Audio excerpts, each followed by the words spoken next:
You probably know about this. Being trained for for a nuclear fallout. We got trained for that.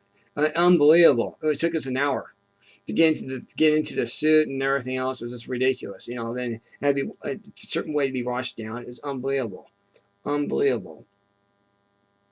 Wow. Yeah. As this, the train that we got was unbelievable. I mean, it was crazy. I mean, we didn't even think of having this kind of training. No, we did. I mean, everything you could possibly think of. It doesn't matter. I mean, we got the same kind of training as you do to a park ranger, basically. Everything you could possibly think of. That sounds like it would be exciting. It was exciting, but it also was a lot of work too. There's a lot of responsibility doing and working for the parks department. A lot of responsibility, more than people think about ever doing, in a lifetime. That's true. That's very true. It was. I've read stories of them. Well, like I said, I never forget the time where George Bush came in my park. I never forget that time. King County Park. I never forget that. And I was not. I've. You're not really trained until it actually happens, and then that's when you see all the how everything takes place. And it was, oh, I'm telling you, George W. Bush, when he came into town, it was so smooth. It was not stressful at all whatsoever. It was not. I mean, what this has, people, we got a situation in Secret Service here. I can't tell you why. All we know is that we have they're telling us to have you evacuate the park. So just do it calmly, do it early. I'm going to get you out of the park, so no problem. They're not going to arrest you or anything like that.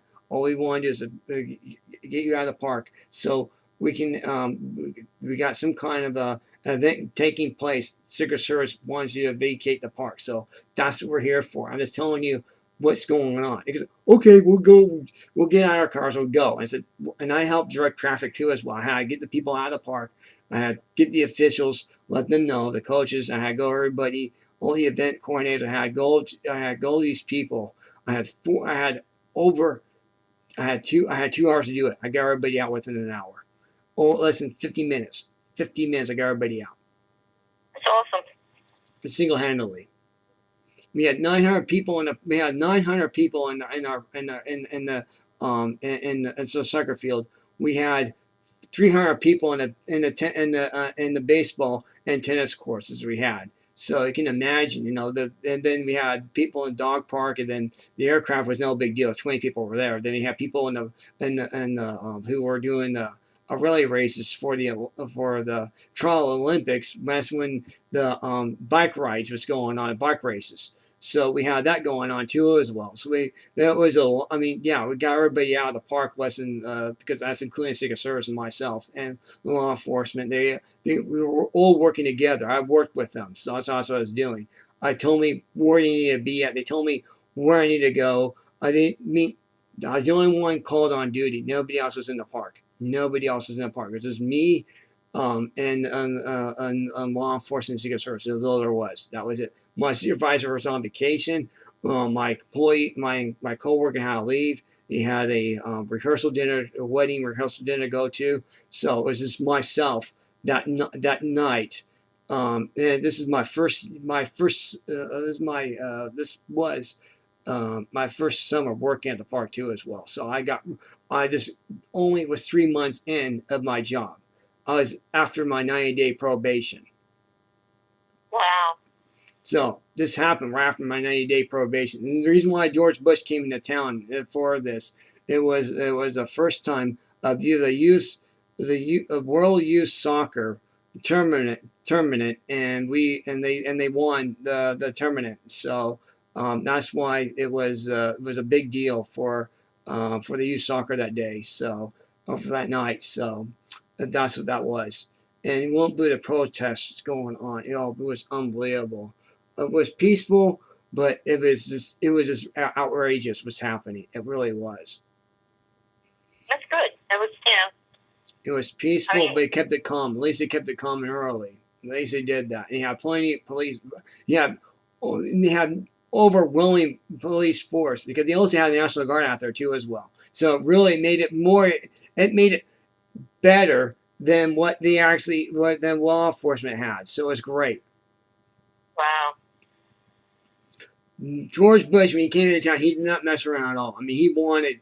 I mean, when he came into town, he wanted protection because he knew because Seattle was a liberal city, liberal state. It still is, and it got worse now. So you can imagine having George W. Bush come to town now. I mean, it would be almost chaos now. You would have Black Lives Matter collage with the police. I mean, it would be unbelievable right now. Think about it. Oh yes, absolutely. Absolutely. But the thing about George W. Bush, though, the thing about George W. Bush is, when he came to town, though, he had everything. He had everything in place. He wanted in place. He didn't screw around at all. The thing is, if President Bush was still in office, things that are going on in this country would never have gone on. No, we would not have Black Lives Matter. We would not have ISIS we have right now. We would not have also with ISIS or the Muslim Brotherhood for that matter.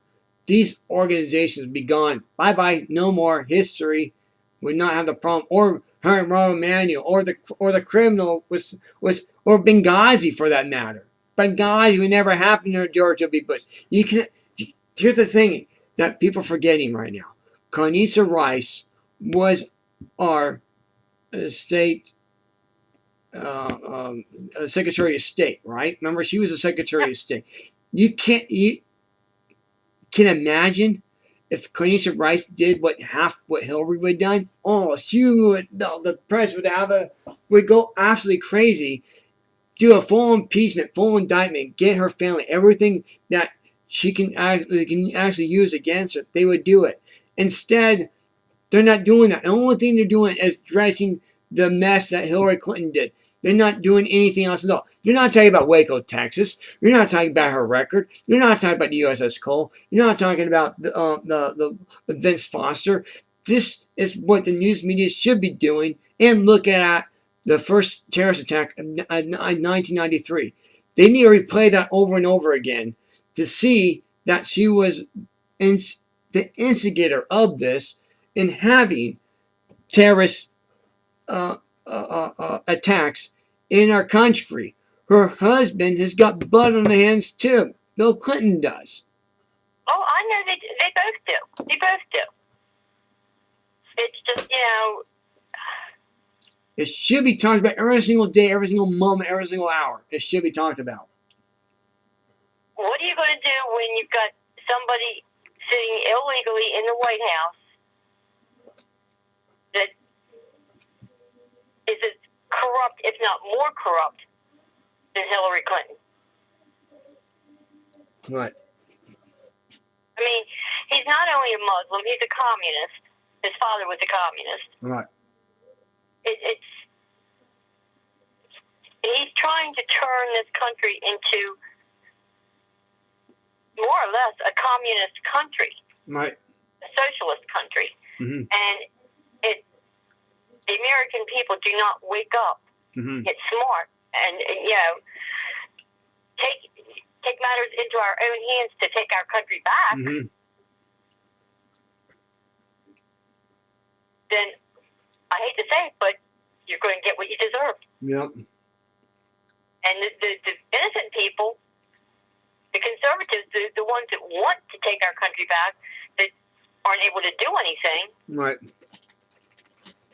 are going to. They're the ones that are going to pay for it. Right. In the long run. Right. Mm-hmm. No, it's a bad situation right now. It is. I can only pray that come next week that Ted Cruz is the nominee. Yeah, I know.